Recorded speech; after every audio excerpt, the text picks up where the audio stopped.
are not scary, let me show you how awesome these are in 3 minutes. This is an equilateral triangle. Now, let's make a smaller triangle in the middle of each side. Now there's 4 triangles. The point is we can go on forever and do this an infinite number of times. That's the main idea behind fractals. They're infinitely repeating patterns. The most famous of these is the Mandelbrot set. Zooming in, the pattern goes on forever and ever. And ever. And ever.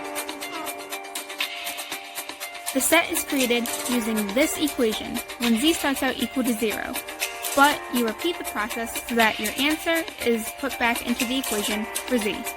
So when you repeat this equation, it can do one of 3 things. Remain stagnant, oscillate or swing between values, or rise to infinity. Only 2 of these outcomes are displayed on the Mandelbrot set. All values of c that go off to infinity are found outside of the set.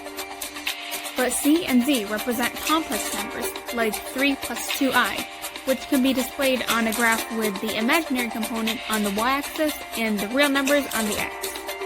These complex numbers bring us to the bifurcation diagram. The diagram comes from this equation, and when r, the rate, passes 3, you can see the oscillation we just saw in the Mandelbrot set. This oscillation leads to chaos, and that's not scary because in math, chaos just means unpredictable. There is a correlation between these 2 things. Basically, the equation producing the bifurcation diagram can be recoded to create the equation for the Mandelbrot set. This translates to these being interconnected on a complex plane.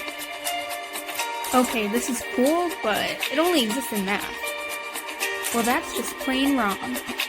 Fractals are all around you, and even in you. Patterns that repeat themselves on smaller scales are fractals, and they can be found everywhere, even in places we can't reach. Consider our universe.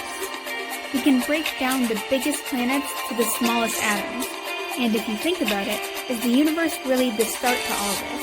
Is there something bigger than the universe?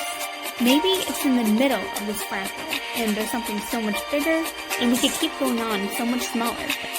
Even the theory of parallel worlds in quantum mechanics looks like the bifurcation diagram. My main point is that fractals are awesome and can help us understand an infinite number of fields, whether they concern math, science, or even music. Psychologists even recommend looking at fractal simulations because the patterns reduce stress. And that's some food for thought.